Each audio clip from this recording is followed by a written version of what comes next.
வணக்கம் நண்பர்களே. காலையில் எழுந்து எப்போதும் போல அலுவலகம் செல்ல தயாராகி கொண்டிருந்தான் சேகர். அவனுடைய மனைவி இன்றும் கணவருக்கு பிடித்த உணவை தயார் செய்ய வேண்டும் என்பதற்காக மிக வேகமாக சமைத்து கொண்டிருந்தாள். ஆனால் தினமும் செல்லும் நேரத்தை விட சற்று முன்னதாகவே புறப்பட்டான். இதை பார்த்த மனைவி, ஏன் இவ்வளவு சீக்கிரமாக போகிறீர்கள் என்று கேட்டாள். அலுவலகத்தில் கொஞ்சம் வேலை இருப்பதாக சொல்லிக்கொண்டே கிளம்பினான். நேற்றே சொல்லியிருந்தால் இன்னும் கொஞ்சம் சீக்கிரமாக சமைத்திருப்பேனே, கொஞ்சம் பொறுங்கள், சமையல் முடிய போகிறது என்றாள் மனைவி. எல்லாம் உன்னிடம் சொல்லிக்கொண்டே இருக்க வேண்டுமா? எனக்கு 1000 பிரச்சனை இருக்கிறது. ஒரு நாள் சாப்பிடாமல் போனால் ஒன்றும் செத்துவிட மாட்டேன். போய் நீ நன்றாக சாப்பிடு என்று சொல்லிவிட்டு வேகமாக வாகனத்தை எடுத்து சென்றான்.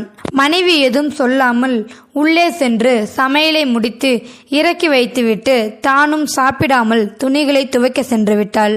சேகர் ஒரு தபால் அலுவலகத்தில் வேலை செய்கிறான். அவனுடைய மனைவி வீட்டில்தான் இருக்கிறாள். இருவரும் காதலித்து திருமணம் செய்து கொண்டவர்கள். வீட்டில் பெற்றோர்கள் சம்மதம் கிடைக்கவில்லை. அதனால் பெற்றோரிடம் சண்டை போட்டு தனக்கு சேர வேண்டிய சொத்தை பிரித்து வாங்கி கொண்டு தனியாக வந்துவிட்டான். இருவருக்கும் திருமணமாகி 20 ஆண்டுகளாகியும் குழந்தை இல்லை. இது பெரிய மன உளைச்சலாகவே இருந்தது சேகருக்கு. அலுவலகம் முடிந்து வீடு திரும்பி கொண்டிருந்தான் சேகர். அலுவலகத்தில் சில வேலைகளை தவறாக செய்ததால் மேலதிகாரி சேகரை எல்லோர் முன்னும் ரொம்ப திட்டிவிட்டார். அதை நினைத்தபடியே வீடு வந்து சேர்ந்தான். மனைவி ஆவலோடு தான் சமைத்த உணவை எடுத்துக்கொண்டு பரிமாற துவங்கினாள். இவனும் சாப்பிட உட்கார்ந்தான். சாப்பிட ஆரம்பித்த கொஞ்ச நேரத்திலேயே தட்டை எடுத்து தூக்கி செவுத்து மேல அடித்தான். அவள் அப்படியே உறைந்து போய் நின்றாள். உணவில் காரம் எவ்வளவு போட்டிருக்கிறாய்? உனக்கு சமைக்க தெரியாதா என்று கத்தி பேசினான். சாப்பாடு அவ்வளோ காரம் இல்லை. ஆனால் அவன் அலுவலகத்தில் நடந்ததை நினைத்து கொண்டே சாப்பிடவும் தான் அது அவ்வளவு காரமாகிவிட்டது. உன்னால ஒரு காரியம் ஒழுங்கா செய்ய முடியாதெல்லாம் என் விதி. உன்னோடு வாழ வேண்டும் என்பதற்காக என் உறவுகளை எல்லாம் தூக்கி எரிஞ்சிட்டு வந்துட்டேன். உன்னால ஒரு குழந்தை கூட பெற்று கொடுக்க பாக்கியம் இல்லை. உன்னை திருமணம் செய்யாமலே இருந்திருக்கலாம் என்று சொன்னான். என் பெற்றோர் பேச்சை அப்பொழுதே கேட்டிருக்கலாம். உன்னால் தான் என் வாழ்க்கை இப்படி இருட்டாக மாறிவிட்டது. அலுவலகத்திலும் இவ்வளவு ஆண்டு வேலை செய்து உனக்கு தானே கொட்டுகிறேன் என்று என்ன பண்ணுவது? காதலித்து விட்டேன் அல்லவா? இன்னும் நிறைய சம்பாதித்து கொட்டுகிறேன், நன்றாக கொட்டிக்கொள் என அடுக்கிக் கொண்டே போனான். அரை கதவை வேகமாக மூடிவிட்டு உள்ளே சென்று விட்டான்.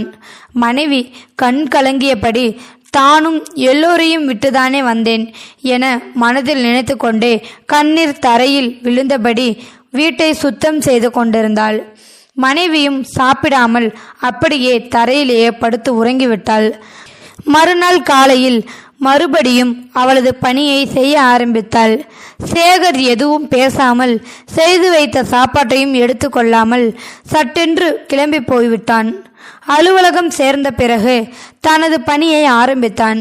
அப்பொழுது ஒரு வயதான முதியவர் தலையில் ஒரு பழக்கூடையை சுமந்தபடி வியர்வை சொட்ட சொட்ட வந்தார். மதிய நேரம், உச்சி வெயில் வேற. பழக்கூடையை இறக்கி வைத்துவிட்டு அலுவலகத்தின் உள்ளே வந்தார். தனது சட்டை பையில் இருந்த பணத்தை எடுத்து மேசையில் வைத்தார். பணம் அவரது வேர்வையில் நனைந்திருந்தது. இதை கண்ட சேகருக்கு ஒரே ஆச்சரியம். இவ்வளவு வயதான காலத்துல யாருக்காக இப்படி உழைக்கிறார் என்று அதை மனதில் நினைத்து கொண்டே, உங்களுக்கு நான் என்ன உதவி செய்ய வேண்டும் ஐயா என்று அவரிடம் கேட்டேன். அந்த முதியவர் கடந்த மாதம் பணம் அனுப்பிய ரசீதை காண்பித்து, இதே முகவரிக்கு பணம் அனுப்ப வேண்டும் என்று சொல்லிவிட்டு அதோடு ஒரு கடிதத்தையும் கொடுத்தார். அந்த ரசீதை கண்ட சேகருக்கு ஒரே அதிர்ச்சி. அது ஒரு முதியோர் இல்லத்தின் முகவரி. சேகருக்கு இதயம் வேகமாக துடிக்க ஆரம்பித்தது. இது எதற்காக, ஏன் அனுப்புகிறீர்கள் என்று கேட்க வேண்டும் என்கிற ஆவல் அவனை பிடித்து கொண்டது. தயங்கியபடியே, ஐயா, இதை கேட்கக்கூடாதுதான், இருந்தாலும் என் மனம் கேட்க வேண்டும் என்று துடிக்கிறது. உங்களிடம் ஒன்று கேட்கலாமா என்று குரல் தாழ்த்தியபடி கேட்டான். அவரும் சொல்லுங்கள் தம்பி என்றார். நீங்கள் யாருக்கு பணம் அனுப்புகிறீர்கள், எதற்காக என்று கேட்டான். உங்கள் மனைவிக்காகவா என்றான். அந்த முதியவர் ஆச்சரியமாக சேகரை பார்த்தார். சேகருக்கு ஒன்றுமே புரியவில்லை. தவறாக கேட்டுவிட்டோமோ என்று நெஞ்சம் படபடுத்தது. நான் இருக்கும்போது என் மனைவியை அப்படி விட்டுவிடுவேனா? நான் இருக்கும்போது என் மனைவியை அப்படி விட்டுவிடுவேனா தம்பி என்று சற்று கம்பீரமாக அந்த முதியவர் சொன்னார். சேகர் அமைதியாக அவர் சொல்வதை கேட்க ஆரம்பித்தான். முதியவரும் சொல்ல ஆரம்பித்தார். நான் இந்த முதியோர் இல்லத்திற்கு கடந்த 10 ஆண்டுகளாக பணம் அனுப்புகிறேன். இன்று வரை யாரும் இந்த கேள்வியை கேட்டதில்லை. முதல் முறையாக நீங்கள் கேட்டது எனக்கு ஆச்சரியமாக இருக்கிறது என்று சற்று உற்சாகமாக சொல்ல ஆரம்பித்தார். எனக்கு திருமணமாகி 40 வருஷம் ஆகிறது. என் மனைவி என் கூட தான் இருக்கிறாள். எங்களுக்கு குழந்தை இல்லை. என் மனைவிக்கு வாய்ப்பேச முடியாது. எங்கள் திருமணம் ஒரு சுவாரஸ்யமான நிகழ்வு தம்பி என்று கூறியவர் கொஞ்சம் தண்ணீர் கேட்டார் சேகரிடம். மிக விரைவாக ஓடி தண்ணீர் கொண்டு வந்து கொடுத்தான் சேகர். சேகர் நாற்காலியின் நுனியில் அமர்ந்தபடி, உங்களின் திருமணம் எப்படி நடந்தது? உங்கள் மனைவி எப்படி தெரியும்? அதையும் சொல்லுங்கள் ஐயா, எனக்கு ஆவலாக இருக்கிறது என்று முதியவர் தண்ணீர் குடித்து முடிப்பதற்குள் சொல்லி முடித்தான்.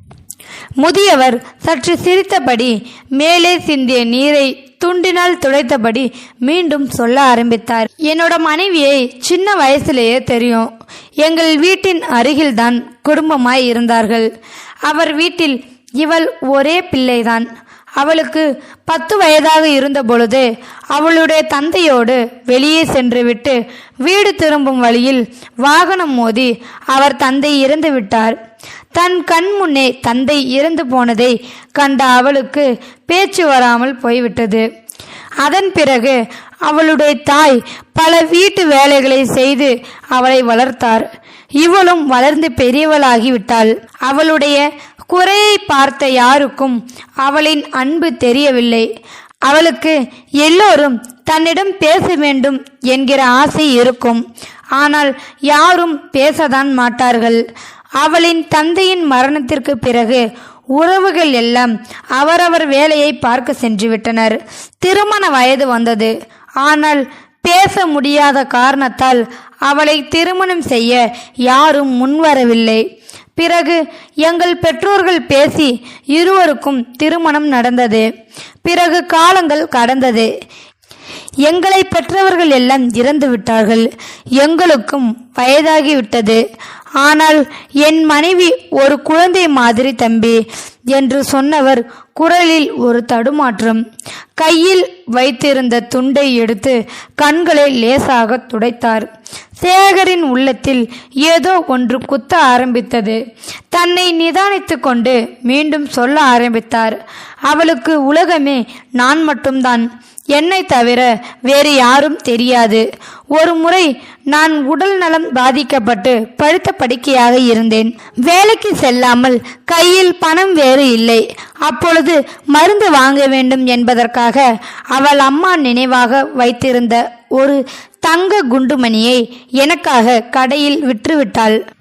பிறகு அந்த பணத்தை கொண்டு மருத்துவரிடம் சென்று என் கணவனை எப்படியாவது காப்பாற்றுங்கள் என்று வாய்ப்பேச முடியாத நிலையிலும் சைகையை காண்பித்து மருத்துவரிடம் கெஞ்சி புழுவாக துடித்து போய்விட்டாள் என்று சொன்னவர் கண்கள் இரண்டும் சிவந்து போய்விட்டது. பிறகு நான் குணமாகி என் வேலையை செய்ய ஆரம்பித்தேன். அப்பொழுதுதான் எனக்கு ஒரு சிந்தனை வந்தது. ஒருவேளை எனக்கு முன்பு அவள் இறந்துவிட்டால் பரவாயில்லை. கடைசி வரை அவளை பார்த்து கொண்ட மனநிறைவு இருக்கும். ஆனால் அவளுக்கு முன்பே எனக்கு இறப்பு வந்தால் என் மனைவியின் நிலை என்ன ஆகும் என்று அதற்காக தான் இந்த பணம். ஒவ்வொரு மாதமும் ஒரு தொகையை அனுப்பிவிடுவேன். அதில் பாதி பணம் அந்த முதியோர் இல்லத்தில் கணவன் இல்லாமல் இருக்கும் மற்றவர்களுக்கும், மீதி பணம் என் மனைவிக்காக சேர்த்து வைத்து கொண்டிருக்கிறேன். அந்த பணத்தோடு ஒரு கடிதம் கொடுத்தேன் அல்லவா, அதை திறந்து படித்து பாருங்கள் தம்பி. சேகர் நெஞ்சில் ஒரு உறுத்தல். கைகள் நடுங்கியபடி கடிதத்தை பிரித்து படித்தான். அவன் கண்கள் இரண்டும் கலங்கியபடி இருந்தது. அதில் நானும் என் மனைவியும் நலமாக உள்ளோம். இந்த மாதம் என்னால் இயன்ற தொகை அனுப்பியுள்ளேன். அடுத்த மாதம் இதே போல் கடிதமும் பணமும் வரவில்லை என்றால் நான் இறந்து போயிருப்பேன். நீங்கள் வந்து என் மனைவியை அழைத்து சென்று பத்திரமாக குழந்தை போல் கடைசி வரை பார்த்து கொள்ளுங்கள். இதுவே என் கடைசி ஆசை. இதை படித்த சேகருக்கு நெஞ்சில் பாரம் கூடியது. கை கால் நடுங்க ஆரம்பித்தது. கலங்கிய கண்களோடு அந்த முதியவரை பார்த்தான். சரி தம்பி, எனக்கு நேரம் ஆகிவிட்டது, அதை அனுப்பிவிடுங்கள். ஒரு உதவி செய்ய வேண்டும் என்றார் அந்த முதியவர். என்ன செய்ய வேண்டும் ஐயா என ஆவலோடு கேட்டான். வெளியில் நான் வியாபாரம் செய்யும் பழக்கூடை இருக்கிறது, அந்த பழக்கூடையை கொஞ்சம் தூக்கிவிட முடியுமா என்றார். நெஞ்சில் ஒரு பெரிய பாரத்தோடு அவன் அமர்ந்திருந்த அலுவலக கூண்டை விட்டு வெளியே வந்தான். பெரிய அதிர்ச்சி. அந்த முதியவருக்கு இடது கை இல்லை. இவ்வளவு நேரம் அவருக்கு கை இல்லாததை சேகர் கவனிக்கவே இல்லை. அவ்வளவு ஆர்வமாக அவர் சொன்னதை மட்டும்தான் பார்த்து கொண்டிருந்தான். கண்கள் கலங்கியபடி அந்த கூடையை தூக்கி அவர் தலையின் மீது வைத்தான். அது கொஞ்சம் சுமை அதிகமாகவே இருந்தது. மனைவி மீது இவ்வளவு அன்பு வைத்திருக்கிறீர்கள். உங்களுக்கு ஒரு குழந்தையும் கொஞ்சம் சொத்தும் இருந்திருந்தால் இன்னும் எவ்வளவு நன்றாக இருக்கும். நீங்கள் உங்கள் மனைவிக்காக இவ்வளவு கஷ்டப்பட தேவையில்லையே என்று குரலில் ஒரு நடுக்கத்தோடு சொன்னான். இதை கேட்ட முதியவர் சற்று சத்தமாய் சிரித்தார்.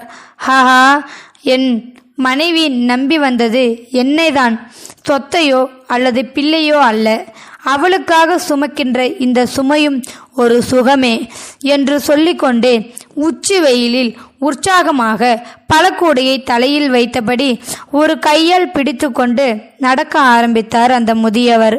சேகரின் கண்களில் கலங்கி நின்ற நீர் பெருந்துளியாய் தரையில் விழுந்தது. கண்ணீர் துளி மட்டுமல்ல, அவனின் சுபாவமும் வறுமையில் கணவனை நேசிக்கும் பெண்ணும் முதுமையில் மனைவியை நேசிக்கும் ஆணும்தான் உலகின் சிறந்த காதல் ஜோடிகள். கொண்டு செல்ல ஒன்றுமில்லை இவ்வுலகில், கொடுத்து செல்வோம். உண்மையான அன்பை எப்போதும் நேசிப்போம். இந்த வீடியோ உள்ள கருத்து உங்களுக்கு கண்டிப்பா பிடிச்சிருக்கும்னு நினைக்கிறேன். பிடிச்சிருந்தா லைக் பண்ணுங்க, ஷேர் பண்ணுங்க, கமெண்ட் பண்ணுங்க, மறக்காம சப்ஸ்கிரைப் பண்ணுங்க. தேங்க்யூ ஃபார் வாட்சிங்.